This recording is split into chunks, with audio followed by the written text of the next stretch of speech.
Assalamualaikum warahmatullahi wabarakatuh. Di kesempatan ini saya mewakili grup 3 akan memaparkan sedikit banyak terkait dengan sistem pakar kredit bank. Metode yang digunakan adalah metode backward chaining. Ini untuk memenuhi salah satu tugas dari mata kuliah sistem berbasis pengetahuan.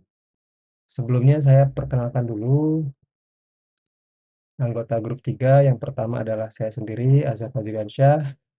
Kemudian ada Vicky Suryakumar, lalu ada Vivian Varen Desya Natali.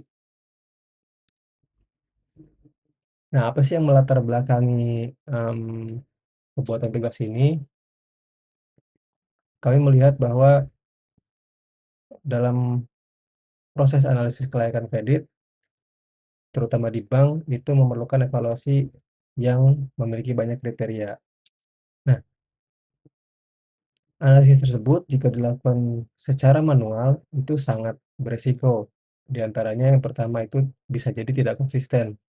Bisa jadi ada hal-hal yang terlewat untuk dihitung. Kemudian ada faktor subjektivitas jika dilakukan secara manual. Bisa jadi penilaian yang seharusnya tidak masuk kriteria, tapi bisa jadi itu diloloskan. Yang terakhir adalah tentu saja jika proses ini dilakukan secara manual akan memakan waktu. Nah, oleh karena itu diperlukan sistem yang pertama mampu meniru cara berpikir dari pakar kredit. Jadi proses berpikir pakar kredit ini kita translasikan ke dalam sistem sehingga prosesnya dilakukan secara otomatis. Kemudian yang kedua memberikan keputusan berbasis aturan yang jelas. Jadi tidak ada aturan-aturan yang bersifat bukan aturan tapi pengambilan keputusan ya, pengambilan keputusan yang mmm, tidak berdasarkan subjektivitas, lalu kriterianya pun sudah baku. Nah, dari dua kriteria ini maka kami menilai bahwa sistem pakar itu menjadi solusi untuk membantu pengambilan keputusan kredit secara sistematis.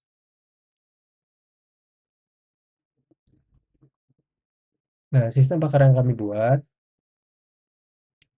itu komponen utamanya adalah yang pertama knowledge base atau kumpulan rule dan fakta.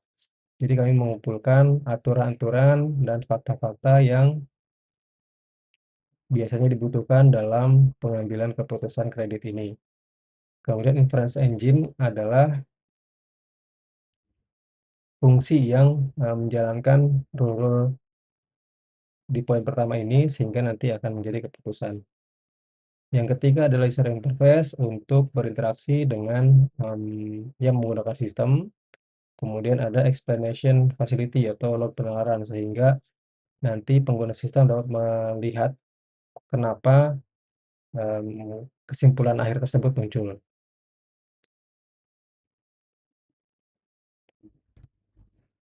Nah, yang kami buat sistemnya sederhana saja, straight to the point.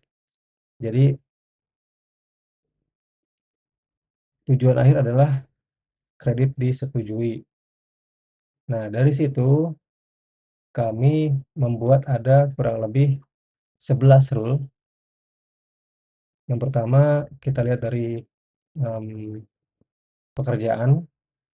Jadi ada rule yang pertama, if pekerjaan sama dengan karyawan dan lama bekerja lebih dari sama dengan 1 dalam satuan tahun, maka disimpulkan bahwa pekerjaannya tetap. Kemudian rule kedua melihat usia produktif atau tidak. Aturannya jika usia kurang dari sama dengan 55 maka dinilai masih usia produktif. Kemudian menghitung skor kredit. Di sini rule-nya adalah jika skor kredit lebih dari sama dengan 700 maka skor kredit baik. Rule keempat melihat apakah ada jaminan atau tidak. Kemudian rule kelima, jika pekerjaannya itu adalah wirausaha, kita lihat juga apakah usahanya masih berjalan atau tidak. Kemudian rule keenam, kita ingin memastikan bahwa sumber penghasilannya stabil dengan melihat pekerjaannya tetap atau tidak, atau usahanya berjalan atau tidak. Dan ini kondisinya atau, jadi salah satu sudah bisa memenuhi. Kemudian rule ketujuh, kita akan melihat riwayat kreditnya baik atau tidak, dilihat dari skor kreditnya baik dan tidak punya tunggakan. Rule ke-8, kita melihat apakah nasabah ini potensial atau tidak, dilihat dari usia produktif dan skor kredit baik. Rule ke-9, kita akan menilai kemampuan bayarnya baik atau tidak, dilihat dari nasabah potensial dan sumber penghasilan stabil.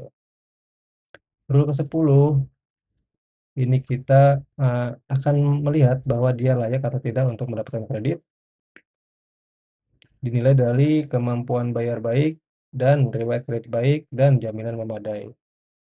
Lalu yang terakhir, kita akan menilai bahwa kredit yang diajukan itu disetujui atau tidak, dilihat dari apakah dari kesemua fakta itu layak kredit atau tidak. Nah, dari 11 rule ini kita bisa lihat tree diagramnya. Jadi goal yang ingin dituju adalah kredit disetujui, kemudian dari kredit disetujui ini untuk memenuhinya maka ia harus layak kredit. Nah, layak kredit ini adalah kesimpulan dari 3 fakta ini. Jadi ada fakta kemampuan bayar baik, ada riwayat kredit baik, dan jaminan memadai. Ketiga kondisi ini harus terpenuhi semua karena kondisinya adalah N. Kemudian dari kemampuan bayar baik diturunkan menjadi nasabah potensial dan sumber penghasilan stabil. Kondisinya pun N, begitu juga seterusnya ya, bisa dilihat dari nasabah potensial, ini syaratnya adalah usia produktif dan skor kredit baik. Nah, untuk sumber penghasilan ini kondisinya OR, jadi salah satu saja terpenuhi, maka ini bernilai benar.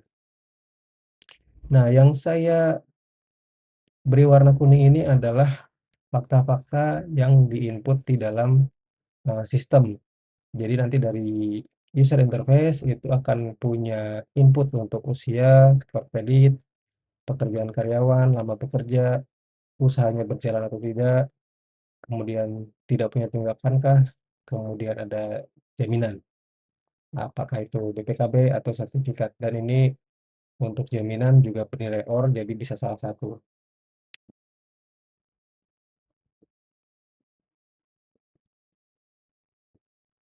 Nah, untuk user interface kurang lebih seperti ini. Jadi seperti yang saya sebutkan sebelumnya, sistem ini straight to the point, jadi penggunanya adalah back office.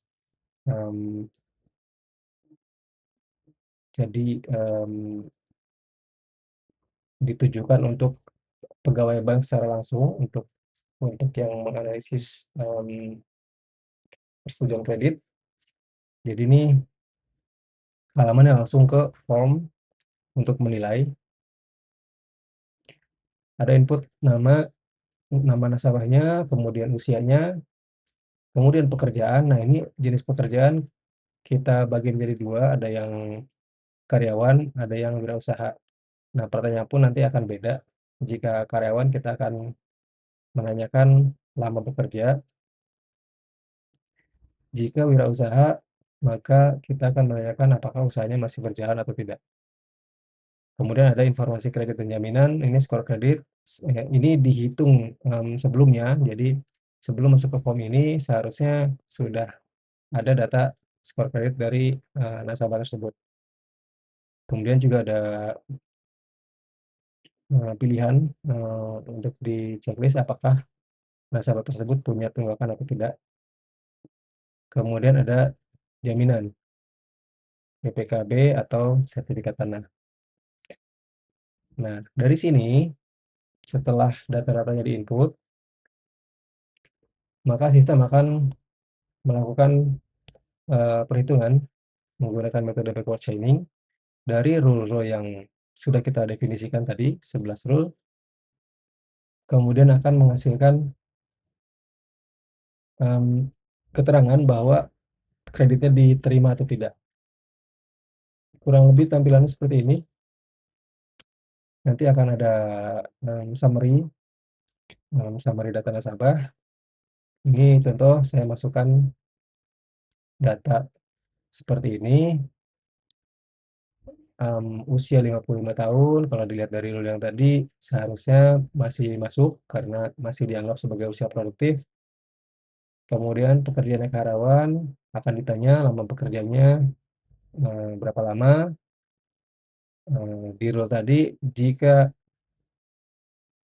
lama bekerja lebih dari 1 tahun, maka dinilai, mmm, sebagai karyawan tetap. Kemudian skor kredit, di rule kita mensyaratkan bahwa skor kreditnya harus di atas, lebih dari sama dengan 700. Jadi seharusnya skor kredit ini bisa diterima, kemudian tidak punya tunggakan, kemudian jaminannya BPKB. Hasilnya adalah kredit disetujui. Nah, di bawahnya nanti akan ada, log backward chaining-nya untuk, memberi gambaran kepada, pengguna sistem mengapa hasil ini yang, muncul, ya.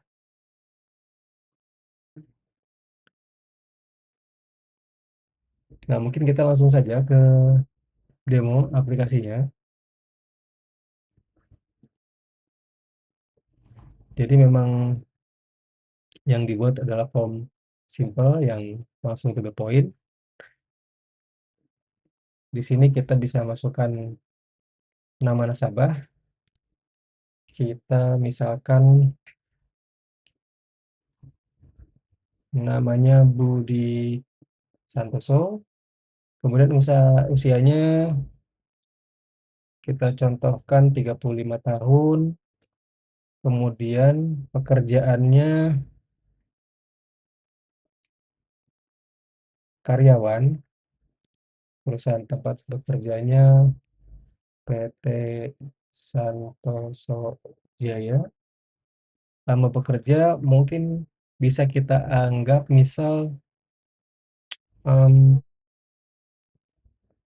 atas nama Budi Santoso ini baru masuk ke, perusahaan ini gitu ya. Jadi lama bekerjanya kita belum bisa genapkan 1 tahun, berarti ini 0 tahun, kemudian skor kreditnya ini 700, kemudian dia tidak punya tunggakan, oke, kemudian jaminannya beliau memiliki BPKB. Nah, di sini kita bisa langsung, klik proses kredit. Nah, muncul kesimpulan bahwa atas nama nasabah Budi Santoso, usia 35 tahun, pekerjaan karyawan, perusahaannya PT Santoso Jaya, lama bekerja 0 tahun, skor kredit 700, tidak punya tunggakan, ya, kemudian jaminan BPKB. Nah, hasil dari, mmm, proses backward chaining itu ditolak nih. Nah, kenapa ditolak? Kita lihat di bawah, ada log step by step-nya. Jadi, karena metode backward chaining ini mengambil dari kesimpulan terlebih dahulu, maka yang pertama dijalankan adalah kita membuktikan goal kredit disetujui. Itu kan tujuan utama kita ya. Nah, kredit disetujui ini syaratnya adalah tadi, kita sudah, mendefinisikan di rule nomor 10 bahwa kredit disetujui ini harus memenuhi goal layak kredit. Nah, dari layak kredit ini ada 3 kriteria. Nah, di sini kondisinya kriteria tersebut adalah N, Nah, kondisinya apa saja? Yang pertama adalah kemampuan bayar baik, kemudian,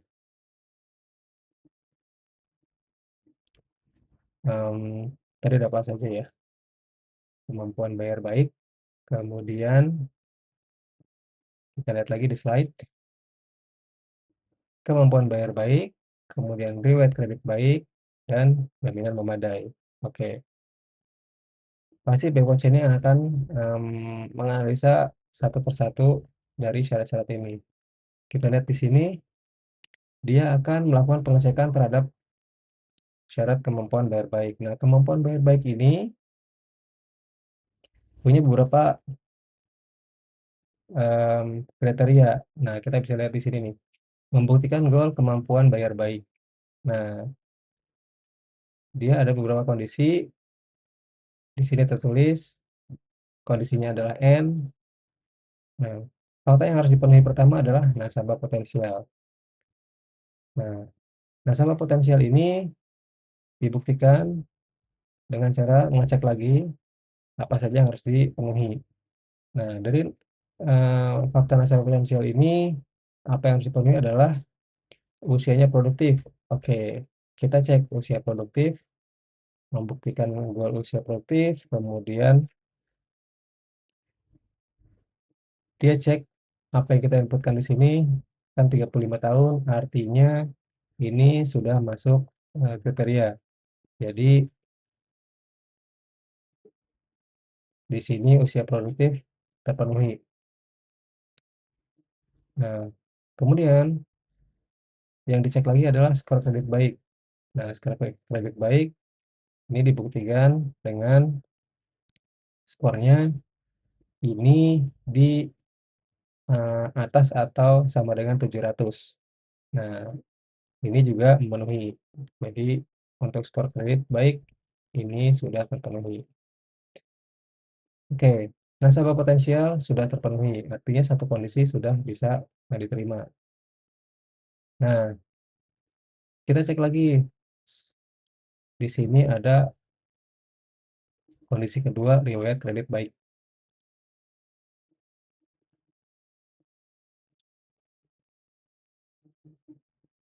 Oh maaf, ini masih untuk kondisi nasabah potensial ya. Nasabah potensial, oh betul, usia produktif dan skor kredit baik.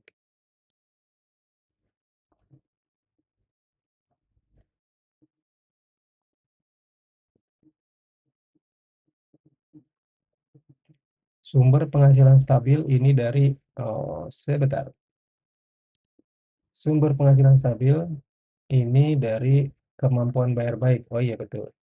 Jadi dari kemampuan bayar baik ini dicari, yang mendukung yang menghasilkan keputusan kemampuan bayar baik. Nah, kemampuan bayar baik ini syaratnya ada dua, nasabah potensial dan sumber penghasilan stabil.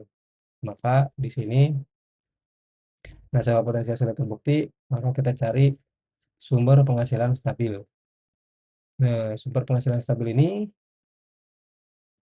kondisinya adalah yang pertama pekerjaan tetap OR, ini kondisinya OR. Jadi yang harus kita cek adalah pekerjaan tetap dan usaha berjalan. Nah, ini salah satu kondisi ini terpenuhi, maka seharusnya karena kondisinya OR, ini, bisa diterima ya. Tapi kita lihat dulu,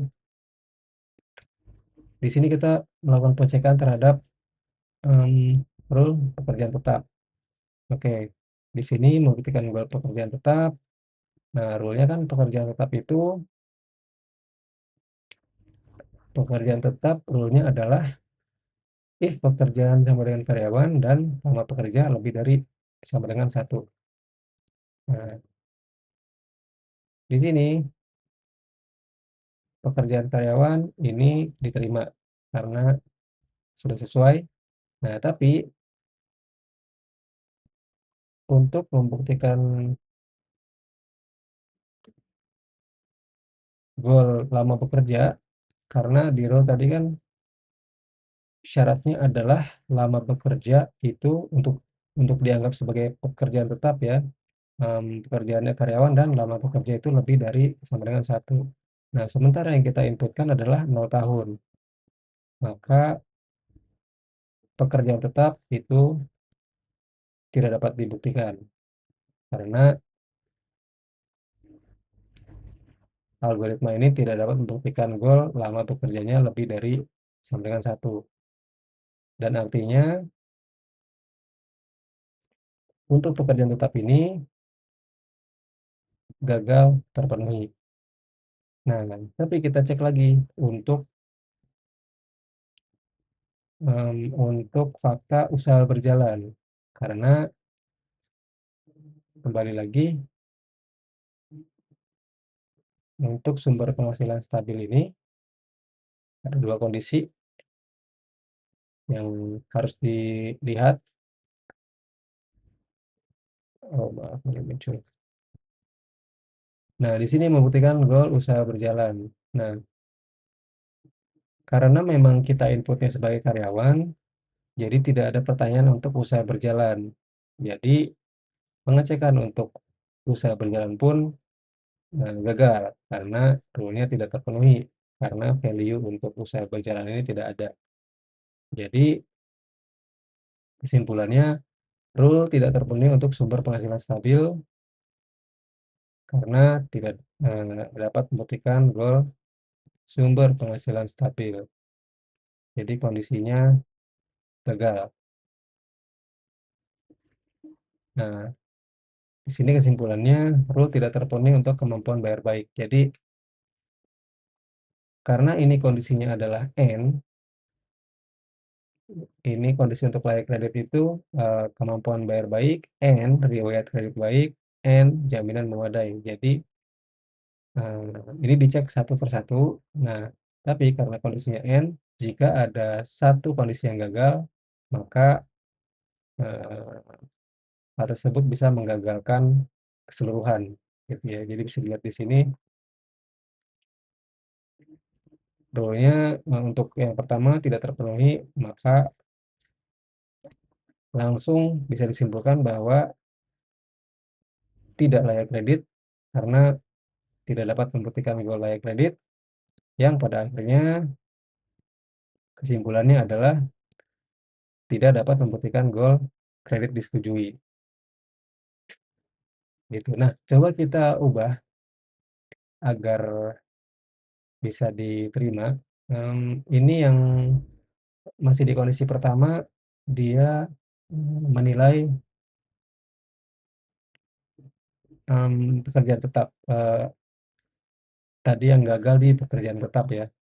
Ini kan dia menilai nasabah potensial, dia melihat sumber penghasilan stabil. Nah, jika kita ubah lama bekerjanya menjadi 1 tahun, kemudian kita proses lagi, seharusnya dari log akan ada yang berbeda dan mungkin juga akan mempengaruhi ke hasil akhir. Nah, kita lihat di sini ketika lama bekerjanya itu lebih dari sama dengan 1 tahun, maka di sini kreditnya disetujui. Kenapa? Kita bisa lihat lagi di log. Nah, di sini nah, tadi kan gagal di sini ya, membuktikan goal sumber penghasilan stabil. Nah, dari kondisi yang kita masukkan yang terbaru, maka rule untuk pekerjaan tetap ini terpenuhi, sehingga dia mempengaruhi ke rule sumber penghasilan stabil, dan sumber penghasilan stabil ini mempengaruhi ke kemampuan bayar baik. Jadi, kalau kita lihat di sini, rule yang pertama sudah kita penuhi, kemudian dia akan masuk ke riwayat kredit baik. Nah, karena ini terpenuhi, maka dia lanjut ke pengecekan rule berikutnya, yaitu riwayat kredit baik. Riwayat kredit baik ini juga akan dicek dari setiap rule yang terkait ke dirinya, gitu ya. Jadi Riwayat kredit baik ini syaratnya apa? Riwayat kredit baik itu syaratnya adalah riwayat kredit baik. Nah ini, skor kredit baik dan tidak punya tunggakan. Sehingga di sini dia akan mengecek kondisinya adalah N, jadi keduanya harus terbukti, skor kredit baik. Oke, ini membuktikan kalau skor kredit baik. Nah, ini kondisinya adalah jika skor kreditnya lebih dari atau sama dengan 700, terpenuhi, kemudian tidak punya tunggakan. Ini juga terpenuhi. Maka riwayat kredit baik ini untuk kondisi skor kredit baik terpenuhi. Kemudian untuk tidak punya tunggakan terpenuhi, sehingga rule-nya menjadi terpenuhi, lalu dia menjadi fakta baru. Jadi mmm,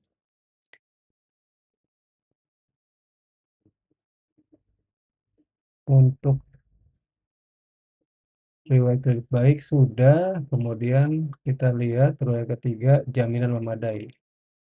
Jaminan memadai, dia akan melakukan pengecekan terhadap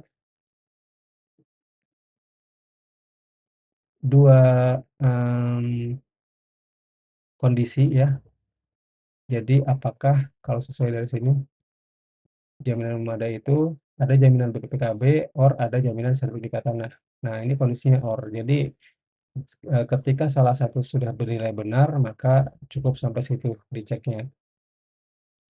Nah, di sini dia akan melakukan pengecekan terhadap goal jaminan memadai, rule-nya kondisinya or, kemudian dia akan melihat apakah ada jaminan satu di antara dua ya, eee, apakah itu jaminan baik PKB atau jaminan sertifikat.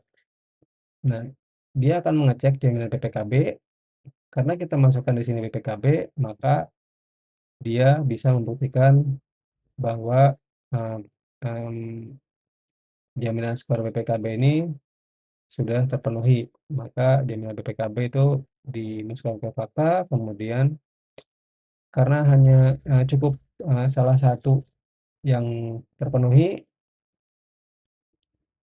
maka jaminan memadai ini langsung bernilai, benar. Jadi rule-nya sudah terpenuhi untuk jaminan memadai. Nah, kalau kita runutkan, tadi kemampuan bayar baik itu sudah terpenuhi, kemudian riwayat kredit baik sudah terpenuhi, dan jaminan memadai juga sudah terpenuhi. Artinya layak kredit ini sudah terpenuhi, yang pada akhirnya layak kredit ini akan mempengaruhi kredit disetujui. Jadi dari sini kita bisa lihat semua rule yang dibutuhkan untuk layak kredit sudah terpenuhi, maka rule layak kredit pun menjadi terpenuhi. Sehingga kesimpulan akhirnya untuk, goal kredit disetujui ini bisa dicapai.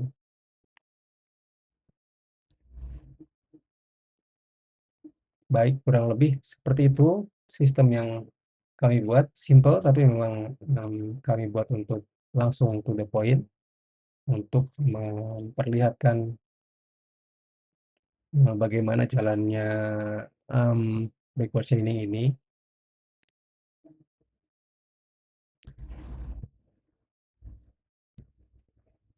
Nah, kurang lebih, seperti itu, mudah-mudahan, bisa dipahami apa yang saya sampaikan. Terima kasih. Wassalamualaikum warahmatullahi wabarakatuh.